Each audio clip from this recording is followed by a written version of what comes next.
Comment être sûr de bien réussir son partenariat avec une agence marketing? C'est ce qu'on va voir dans cette vidéo. Il y a beaucoup trop de problèmes entre les relations annonceurs et agences. C'est pour ça que les contrats entre un annonceur et une agence durent en moyenne entre 3 et 6 mois, ce qui est très faible. Pour le coup, chez Make Sense for Digital, donc mon agence, on garde nos clients pendant plus d'un an, voire même plus d'un an et demi au dernier compteur. Pourquoi ça se passe bien? En fait, on a des règles assez claires. Je vais vous expliquer dans cette vidéo 5 conseils à mettre en place pour être sûr de bien travailler avec les annonceurs si vous êtes une agence et avec une agence si vous êtes un annonceur. Donc dans les deux cas, vous allez apprendre des choses et surtout, vous allez apprendre à mieux travailler ensemble. Si vous me découvrez dans cette vidéo, je m'appelle Maxence van der Zalmen. J'ai fondé Make Sense for Digital, qui est un cabinet de conseil en marketing digital justement, qui est agnostique, donc c'est-à-dire qu'on travaille aussi bien sur Google Ads que sur Facebook, que sur Pinterest ou encore en email marketing et en CRO. Donc l'optimisation du taux de conversion. Avant ça, moi j'ai passé un peu plus de 10 ans en e-commerce avec un poste notamment de directeur marketing. Et sur cette chaîne, je vous raconte mes histoires d'entrepreneurs et surtout je vous parle de marketing digital et c'est ce qu'on va voir tout de suite. Donc comment bien travailler avec une agence? La première chose essentielle selon moi qui doit être déterminée avant même de signer, c'est d'être clair sur les objectifs attendus. Trop souvent, ce que je remarque quand il y a des patrons d'agence qui viennent me voir en disant j'ai perdu un client parce que ceci ou parce que cela, c'est parce que le client avait un objectif, l'agence en avait compris un autre et du coup c'est comme si vous parliez deux langues en fait. Et quelqu'un qui parle espagnol et l'autre personne qui répond en anglais, bah oui, les personnes peuvent éventuellement se comprendre, mais il y a quand même un biais à un moment, ça ne marche pas, ça ne peut pas fonctionner sur la durée. Et donc la première chose à faire, c'est d'être clair sur l'objectif principal. Donc si vous êtes une agence, vous avez besoin de comprendre quel est l'objectif business de votre client. Je parle pas d'objectif marketing, je parle vraiment d'un objectif business. C'est quoi dans la vie du business de votre client ce qui va être important, ce qui va faire en sorte que la personne sera contente ou non, sera heureuse de se lever le matin ou non. Et généralement, ça tourne autour de la croissance, certes, mais ça tourne autour de la croissance rentable. Donc, vous allez chercher à comprendre, ok, c'est quoi votre ROAS cible, c'est quoi votre CPA cible. Ok, ça c'est très bien, c'est un niveau campagne. Nous, ce qu'on aime bien faire chez Make Sense, c'est dézoomer et se dire, ok, en fait, au global de votre business, par exemple, vous avez une part de votre chiffre d'affaires qui va payer le coût des produits, le coût du transport, etc. La partie marketing, combien ça doit représenter? C'est ce qu'on appelle le cost global, donc le cost of sales global. Il y a plein de noms un peu fancy qui arrivent en ce moment, les blended CAC, les machins et tout. Bref, ce qu'il faut retenir, c'est que c'est le cost global. Donc ça, c'est hyper important. Si vous êtes un client d'une agence, c'est de le communiquer à l'agence justement pour qu'elle puisse bien faire son travail. Vous n'allez pas micromanager dans les plateformes. J'en parle beaucoup sur la chaîne. Il y a des problèmes d'attribution au niveau des campagnes. C'est quelque chose qui peut être assez vite compliqué à piloter. Donc l'idée, c'est de dézoomer le plus possible. Et si vous êtes une agence, vous avez besoin de comprendre ça aussi et de comprendre que même si dans vos campagnes, vous avez le ROAS qui va bien, donc le retour sur les dépenses publicitaires, qui vous satisfait, qui paraît cool et qui est super, ok, très bien. Mais en fait, si votre client, au niveau global de son activité, il a ni le volume de chiffre d'affaires et en plus la part des coûts marketing sur son chiffre d'affaires global est trop élevée, en fait, il ne sera pas content. Et donc, dans les deux cas, il peut y avoir un problème, c'est que si l'agence ne cherche pas à savoir si tout va bien au niveau macro, business, en fait, on ne sait pas si le client il est content ou pas, déjà de une. Et de deux, côté client, c'est hyper important de communiquer à l'agence si tout va bien au niveau global business parce que parfois ce qui peut se passer c'est que oui les campagnes Google Ads par exemple seront un peu moins performantes parce que en fait dans l'attribution c'est un peu pété et vous êtes en vente privée donc il y a beaucoup de personnes qui font du cross device qui passent via l'email et donc il y a une rupture de tracking qui peut s'effectuer et donc ça dégrade la performance d'un côté mais au global business vous êtes content parce que vous faites plus de chiffre d'affaires avec un coût marketing constant. Donc ça c'est hyper important de communiquer. Donc c'est important d'être clair sur l'objectif et ça m'amène au deuxième point qui est la transparence. Donc là, une fois que vous avez signé, c'est important d'accepter de communiquer ce genre d'informations à une agence. Parfois, ce qu'on a remarqué, c'est qu'il y a des clients qui n'ont pas confiance dans leur agence et qui ne veulent pas donner trop d'informations sur leur business parce que tout est top secret. Et en fait, oui, toutes ces infos sont confidentielles. C'est évident. Et si une agence partage ces informations-là à des tiers, c'est une agence de merde, vous ne devez pas travailler avec elle, c'est tout. Et vous auriez jamais dû signer avec des gens en qui vous n'avez pas confiance. La confiance, c'est hyper important à ce niveau-là et ça doit permettre cette transparence qui est, je le répète, le deuxième conseil à mettre en place. C'est une transparence à tous les niveaux en fait. On ne vous demande pas de sortir votre résultat net, on ne demande pas à connaître vraiment combien de profits vous faites, hein, on s'en fout et éventuellement ça ne regarde que vous. Par contre, on a besoin de connaître quels sont vos enjeux marketing, ça on l'a dit, mais aussi par exemple s'il y a des événements dans votre business qui vont impacter potentiellement la performance du marketing digital, que ce soit dans vos campagnes ou ailleurs. Hein. Mais je prends un exemple, si vous avez des problèmes d'approvisionnement, et ça se passait beaucoup par exemple pendant la période qu'on a connue où tout le monde avait ce petit virus et qu'on était censé rester chez nous. Donc les problèmes de stock, les problèmes d'approvisionnement, c'était éventuellement un souci parce que vous allez avoir des best-sellers qui vont disparaître de votre stock produit et qui vont donc avoir un impact négatif sur vos campagnes.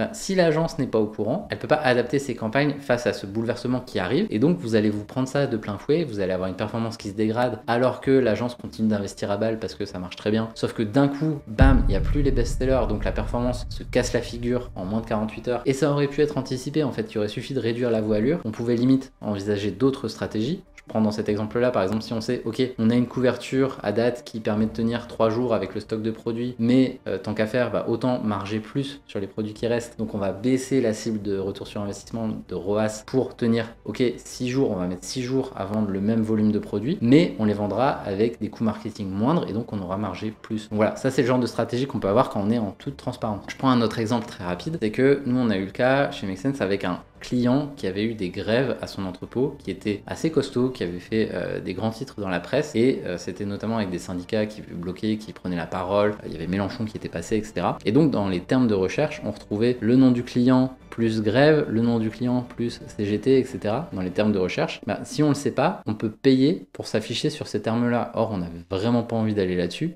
parce que c'est des gens qui vont cliquer sans acheter, parce qu'ils sont pas là pour acheter, surtout pas, ils sont là pour prendre des infos sur ce qui va pas. Et donc, bah, le fait de le dire clairement dès le début, ça nous a permis, nous, d'être réactifs et de proactivement mettre en négatif des termes de recherche comme grève, CGT, syndicats, etc. Et de ne surtout pas dépenser d'argent dessus et surtout de ne pas risquer un bad buzz ou quoi que ce soit encore plus, parce que pour le coup c'était déjà assez costaud. Donc voilà. Et dernier exemple sur la transparence, c'est un sujet qui fait beaucoup de bruit en ce moment, c'est sur le pilotage à la marge. Il y a beaucoup de e-commerçants qui ne veulent pas partager leur marge avec leur agence. Il peut y avoir plein de raisons, on reparle notamment de la crise de confiance qu'il peut y avoir entre un client et son agence. C'est un gros problème et ça va devenir un problème de plus en plus important, parce qu'aujourd'hui le pilotage à la marge, ça devient quand même un avantage concurrentiel et ça permet de redescendre et de réconcilier la finance et le marketing et d'aller encore plus loin dans le pilotage des campagnes. Donc ça, pareil, en fait, on en revient à la question de confiance. Again, il faut faire confiance à son agence et il faut que l'agence respecte la confiance qui lui est donnée. Ça va dans les deux sens et il faut bien protéger ce type d'informations. Donc voilà, on le voit, la transparence, c'est quand même un élément crucial pour être sûr d'avoir un alignement client-agence qui est orienté pour la performance du business. C'est aussi important que d'avoir confiance dans ses collègues. Vous n'allez pas au bureau tous les jours en vous disant tiens, est-ce que mon collègue va me poignarder dans le dos, ou si vous vous dites ça, il est peut-être temps de changer de boulot, mais vous avez confiance, vous êtes dans un safe place, vous êtes dans un endroit sain normalement,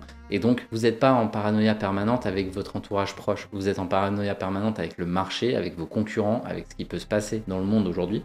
Mais normalement, vous avez besoin d'une équipe et c'est un peu comme ce qu'on voit sur l'armée et autres. Les personnes doivent se faire absolument confiance les unes les autres. Si vous n'êtes pas sur un mood où on est dans la même équipe, en fait ça sert à rien de passer du temps à travailler ensemble parce que le résultat ne sera jamais à la hauteur des attentes. Et il y aura toujours un biais entre le client et l'agence et le but c'est vraiment d'être dans cette logique de partenariat. Et ça, le problème il n'est pas que chez les clients. Je vois déjà des agences qui se disent ah bah oui c'est la faute du client machin. Non, le problème il vient souvent de l'agence qui soit ne donne pas assez confiance, soit a déjà rompu la confiance d'un client, soit a déjà dit des choses du genre oui mais ça c'est pas nous, ça c'est le pire.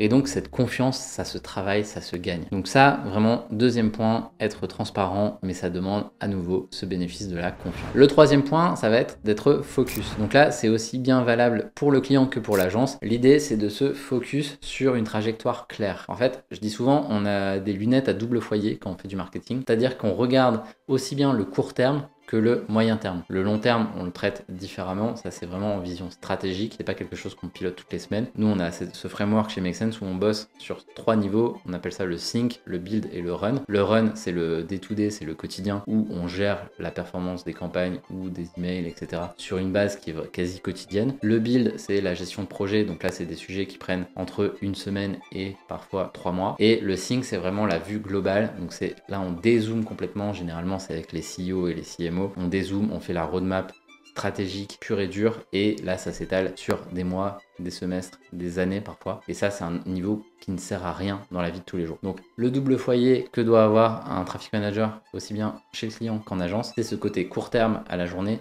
et ce côté moyen terme sur ok c'est quoi dans les prochains mois ce qui va m'animer. Et ça demande du focus. Donc le troisième point c'est vraiment le focus parce que le run, le quotidien c'est censé être géré, c'est censé être impeccable, il ne doit pas y avoir de débat là-dessus, ça doit être très bien géré, il doit y avoir aucune vis qui dépasse, aucun coup qui dépasse, etc.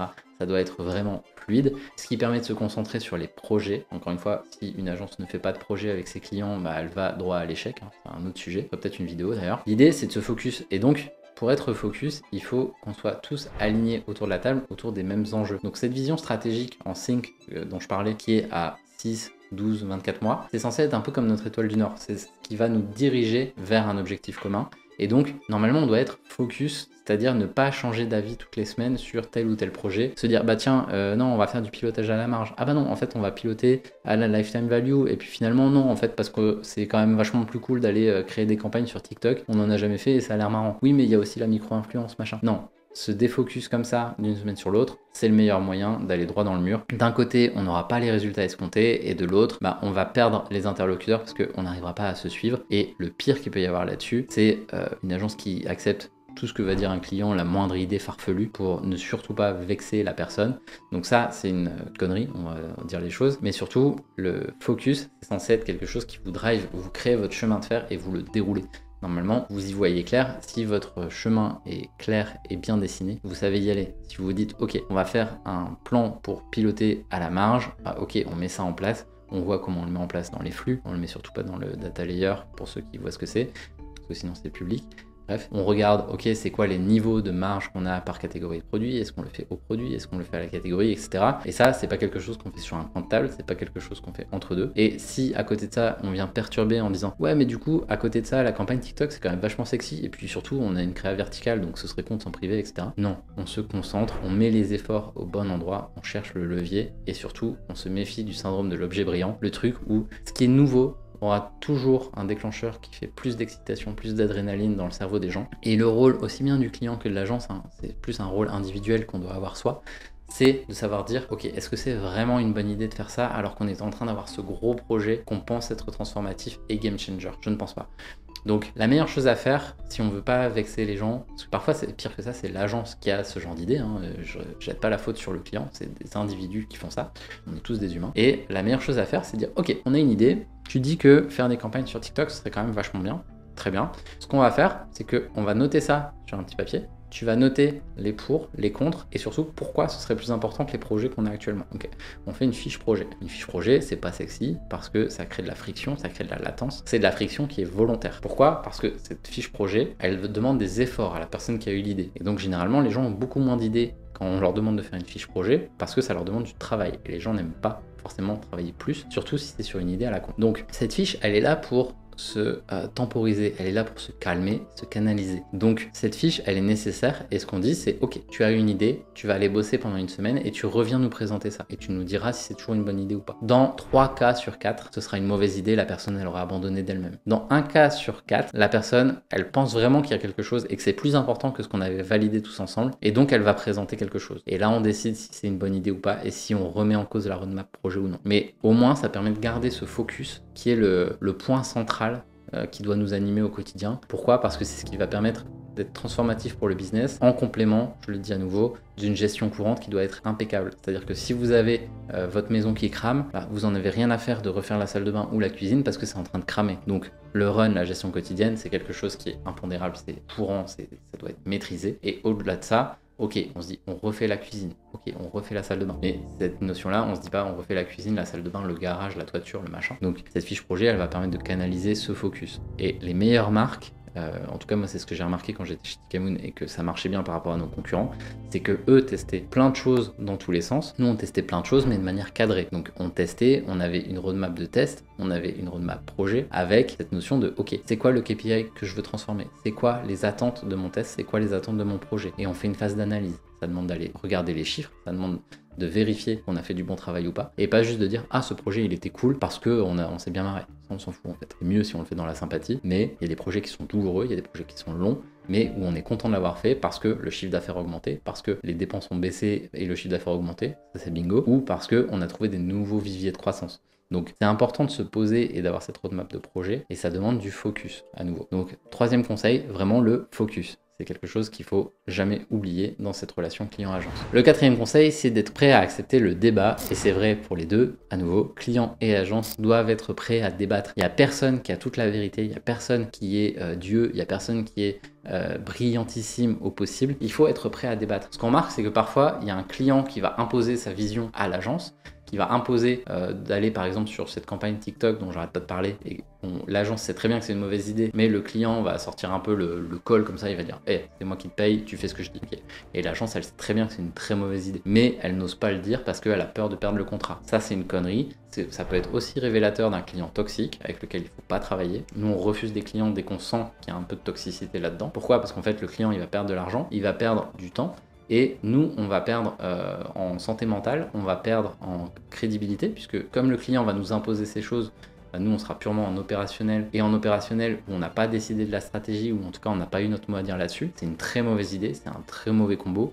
On le voit aussi chez les clients qui ont tout internalisé. Quand le chef décide quelque chose et que ses équipes savent très bien que c'est une connerie, mais elles sont obligées d'y aller parce que c'est lui le chef, et derrière, qui vont dire bah oui, on l'avait dit que ça allait pas marcher, et le chef dit bah oui, je vous avais dit que ça allait pas marcher. Tout le monde a vécu cette situation-là un jour ou l'autre, j'espère pas pour vous, mais généralement, il y a beaucoup de monde qui a vécu ça. Donc, accepter le débat, c'est sain dans cette relation client-agence. Et il faut être prêt, effectivement, à perdre un contrat si le client il n'accepte pas le débat, être prêt à résilier avec l'agence si l'agence elle n'accepte pas le débat non plus, ça peut être aussi ça. Par exemple, si l'agence elle veut imposer cette campagne TikTok, on change de camp, l'agence elle veut imposer la campagne TikTok parce qu'elle est persuadée que c'est très bien, ou peut-être même que TikTok lui donne un backchiche derrière et lui donne un peu de corruption, on sait comment ça se passe, il y a des agences qui sont payées par les régies pour inciter les clients à lancer des campagnes, on voit, ça ne sert pas le client, ça vous sert vous, c'est une très mauvaise idée, mais je reviendrai pas là-dessus. Donc si l'agence elle veut effectivement imposer quelque chose à son client en lui disant sinon tu vas brûler dans les flammes de l'enfer et tes performances vont se dégrader, etc., jouer sur la peur plutôt que jouer sur la valeur, bah ça, pareil, c'est toxique et c'est une très mauvaise idée. Là où le débat est sain, c'est par exemple de dire ok, tu veux faire du pilotage à la marge parce que tu as regardé mes vidéos, tu as vu que c'était sexy et tu veux absolument t'y mettre. Très bien, c'est très cool déjà, tu regardes mes vidéos, ça c'est génial, abonnez-vous. Très bonne idée. Bref, tu te dis, le pilotage à la marge, Maxence il en parle beaucoup, donc ça doit être vachement bien. Tu vas en parler à ton agence, et en fait, ce qu'on remarque, c'est que tu as un catalogue qui a le même pourcentage de marge sur tous tes produits. Et là, ton agence, en tout cas si c'était Make Sense, nous on te dirait, bah attends, tu vas pas faire un pilotage à la marge, te complexifier à faire un projet qui peut être quand même compliqué pour derrière te dire, bah j'ai le même pourcentage de marge sur tous mes produits, donc c'est comme si tu faisais déjà du pilotage à la marge, puisque à ISO pourcentage, c'est la même chose. Donc si l'agence répond ça au client et que le client dit bah oui, c'est vrai, je suis bête, j'avais oublié de compter, et pourtant Maxence il l'a dit dans ses vidéos, c'est très bien, on a évité une grosse connerie tous ensemble, c'est super, applaudissons-nous 2 minutes, et on se dit ok, on passe à autre chose. Donc si à l'inverse, la personne a oublié ses maths et se dit mais si, je veux absolument le faire parce que ça a l'air vachement sexy, et puis surtout ça fera bien auprès de mes chefs ou machin, là il y a un petit biais derrière, et il faut pouvoir en débattre, il faut se dire ok, est-ce qu'il y a vraiment quelque chose? Et en fait, on en revient à la transparence parce que peut-être que le client, derrière, oui, il a le même taux de marge sur tous ses produits aujourd'hui, mais en fait, il est en train de rentrer un nouveau fournisseur pour avoir une nouvelle catégorie de produits où il marche très peu. Et il veut pouvoir les diffuser, mais il n'a pas la même capacité à mettre le même ROAS sur ce type de produit, et donc il veut quand même les diffuser. Ok, très bien. Il y a peut-être d'autres solutions plus simples. Et là, l'agence peut débattre à nouveau, de dire ok, en fait, peut-être que ces produits-là, on va juste les isoler dans une campagne différente avec un objectif de ROAS un peu distingué. Ça évitera de faire une usine à gaz en termes de pilotage à la marge, et surtout, ça se fait beaucoup plus vite, ça te coûtera beaucoup moins cher. À nouveau, il faut faire confiance parce qu'il y a aussi des agences qui vont dire chouette, je vais pouvoir facturer plein d'heures, ça va être génial. Bref. Un autre sujet. Donc accepter le débat, très bonne idée, très sain, le débat est sain. On a du mal avec ça dans notre culture parce qu'on fuit le conflit. Le débat ne veut pas dire conflit. Le débat veut juste dire qu'il y a un échange d'idées contraires entre des personnes. Il y a des personnes qui ont des bons points de part et d'autre. Le tout, c'est de réussir à cumuler tous les bons points ensemble, d'éliminer tous les points de doute, tous les points qui étaient potentiellement des erreurs, mais on le fait ensemble. Et donc, le débat, ça permet de se recentrer tous ensemble autour de ce qui fait vraiment sens. Donc, le débat est sain, ayez des débats entre vous, ayez des débats chez le client, chez l'agence, bref, débattez, mais surtout, décider à la fin. Le débat n'est pas là non plus pour faire joli, le débat est là pour décider. À la fin, il faut qu'il y ait une décision. Le dernier conseil, c'est de ne pas se nicher et de ne pas multiplier les interlocuteurs. Un des problèmes que j'ai remarqué, on avait un client où on faisait que l'email marketing pour eux. Ils avaient une agence pour Pinterest, une agence pour Facebook, une agence pour Google. Donc il y avait 4 agences autour de la table et c'était un e-commerce qui faisait environ 3 millions d'euros de CA annuel. C'était une usine à gaz parce que à ce niveau-là de chiffre d'affaires, l'idéal ça aurait été de centraliser et de ne justement pas démultiplier ni le nombre d'interlocuteurs ni le nombre de personnes qui bossent sur la stratégie. Pourquoi? Parce que c'est raisonner en silo, c'est une énorme connerie. Il y a beaucoup d'acteurs majeurs qui cherchent justement à en sortir. Ça leur a posé énormément de problèmes d'avoir tous les leviers qui étaient gérés séparément. À une époque où justement tout ce qui est holistique, tout ce qui est d'un seul tenant, c'est le sens de l'histoire pour le coup, post-RGPD, etc. Allez voir sur la chaîne, il y a plein de vidéos où je parle de ça, de l'approche holistique. C'est une connerie de multiplier les interlocuteurs et surtout d'aller voir des experts leviers, donc des personnes qui se prétendent experts Google Ads, des personnes qui se prétendent experts SEO, etc. C'est intéressant à un certain niveau de chiffre d'affaires, c'est intéressant à un certain niveau de complexité également. Vous avez des espèces de supports niveau 1, 2, 3. Et donc, le but, c'est de ne pas démultiplier le nombre d'interlocuteurs et aussi le nombre de personnes qui peuvent se renvoyer la balle. Il y a parfois des cas, et ça parlera certainement à beaucoup de monde si vous avez travaillé avec plusieurs agences en même temps. Oui, mais c'est pas nous, c'est eux. Ça, c'est une connerie. On n'est pas en équipe quand on dit ça. C'est quelque chose qu'il faut gommer. Si vous êtes dans une équipe de sport et que vous dites oui, mais c'est ta faute si je n'ai pas marqué, c'est une connerie. Vous n'êtes pas un team player. C'est une mauvaise idée. Donc, soit vous avez des agences qui sont partenaires entre elles, qui bossent bien ensemble et où tout se passe bien, soit vous avez des agences séparées et vous avez des silos bien déterminés, elles ne communiquent pas entre elles, comme c'était le cas dans mon exemple. En fait, le levier potentiel que peuvent activer chacune des agences, il est limité, puisqu'il n'y a rien qui transparaît en extérieur. Et surtout, vous perdez beaucoup de temps et d'énergie à briefer chacune des personnes, là où, si vous faites un call hebdo avec 4 agences, ça vous prend 4 heures, admettons. Là où, si vous travaillez avec une agence qui est plutôt holistique, pareil comme ce qu'on fait chez Make Sense, nous on a un chargé de compte unique pour les clients qui centralise toutes les demandes. Et en fait, la meilleure façon que j'ai trouvé à ce niveau-là, c'est d'avoir quelqu'un qui est dédié à un client, qui s'intéresse au client, qui comprend son business de A à Z. C'est vraiment comme si c'était quelqu'un qui bossait chez le client. Et cette personne-là, elle a un niveau suffisant pour maîtriser tous les leviers, au moins en support de niveau 1. Donc tout ce qui va être, par exemple, la gestion quotidienne. Aujourd'hui, on peut être cohérent et gérer aussi bien du Google Ads que du Facebook Ads, Pinterest, etc. sur une même personne. Il y a des personnes qui ont un cerveau assez bien fait pour faire ça en quotidien, en run. Et cette personne-là, en fait, elle a une expertise particulière. Par exemple, votre chargé de compte, si vous dépensez la majeure partie de votre budget sur Google Ads, vous êtes avec un expert qui connaît Google Ads, qui connaît aussi Facebook, Pinterest par exemple, pour gérer le quotidien de vos campagnes et qui est capable de plonger sur Google Ads s'il y a un besoin en support de niveau 2, s'il y a un projet, par exemple ce fameux pilotage à la marge dont je parlais, et qui peut plonger du coup sur Google Ads, mais qui derrière, s'il y a un projet, par exemple de test de création sur Facebook, c'est un test assez simple, donc ça la personne elle saurait le faire, mais s'il y a un projet supplémentaire à ce niveau-là, en fait cette personne, elle peut aller solliciter son collègue de bureau, qui lui est globalement la même personne, qui sait faire du Google, du Facebook, du Pinterest, mais qui s'est plongé dans le levier Facebook, qui sait aller beaucoup plus loin. C'est ce qu'on appelle les T-shaped people. C'est un terme qui a été popularisé par McKinsey. Donc la barre du T en horizontal, c'est les différents leviers. Donc la personne maîtrise très bien les différents leviers sur un niveau de complexité donné, mais elle s'est plongée avec un niveau d'expertise plus fort sur un des leviers, sur un des types de campagnes par exemple. Donc ces T-shaped people, comme on dit, c'est beaucoup plus efficace. Pourquoi? Parce qu'en fait, la personne, elle a la compréhension de votre business, ce qui est quand même le facteur majeur. Elle maîtrise le levier où vous dépensez le plus et elle a à ses côtés une équipe, donc ce que j'appelle la structure Avengers chez Make Sense. On voit que dans les films Avengers, le méchant, il pourrait pas être battu s'il n'y avait pas tous les Avengers avec leur spécificité propre, mais ils sont tous capables de se battre contre les méchants de base. C'est juste pour le super boss final où ils ont besoin d'être tous ensemble. Donc cette structure Avengers, elle est beaucoup plus puissante en termes de capacité à délivrer pour un client.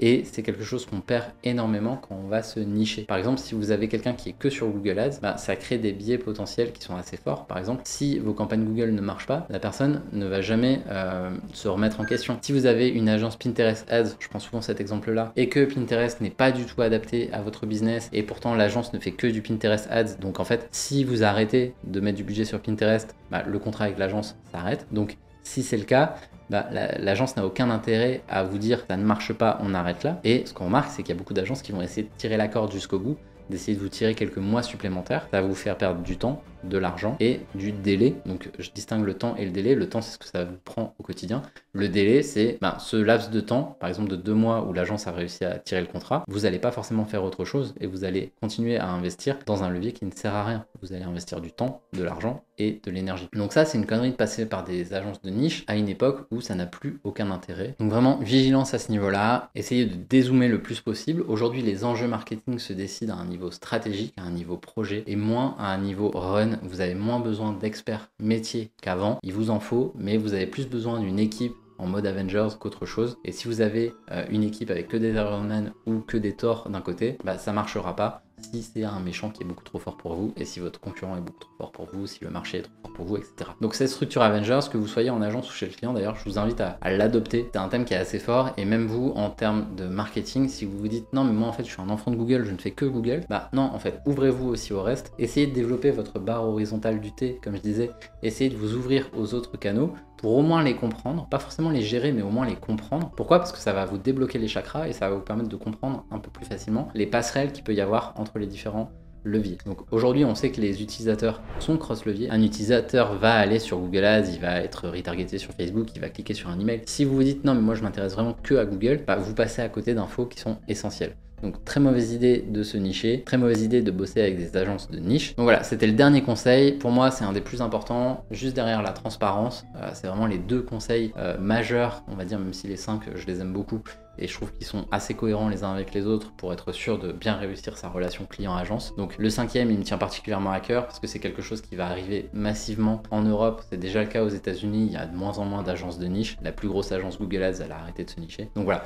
Ces conseils-là, ils sont gratuits, ils sont pour vous. Si vous voulez aller plus loin dans la compréhension de ces concepts-là et si vous voulez booster votre marketing digital et le dézoomer un peu, remettre un peu de stratégie dans l'histoire, là où aujourd'hui il y a peut-être beaucoup de temps qui est passé sur du run et il n'y a rien qui prépare votre avenir. Et on le sait, quand vous préparez pas votre avenir, c'est comme si vous prépariez pas votre retraite dans un pays où il n'y a pas le système de retraite comme en France. Donc ce serait une très mauvaise idée. Donc préparez-vous à ça. Prenez éventuellement un appel de découverte, le lien il est en description de l'épisode. Vous retrouvez aussi les meilleures ressources si vous êtes une agence pour justement développer un peu ce côté holistique et arrêter de vous nicher. Et si vous êtes annonceur, vous retrouvez aussi des ressources pour aller plus loin et mieux travailler à la fois avec vos agences mais aussi avec vos équipes internes. Donc tout ça, c'est en description de l'épisode. Et pour revenir au conseil numéro 1, si vous n'avez toujours pas fixé vos objectifs, je vous invite à découvrir ma vidéo sur comment choisir ses KPI. Elle est juste ici. Quant à nous, on se retrouve très vite sur la chaîne Make Sense et surtout, abonnez-vous!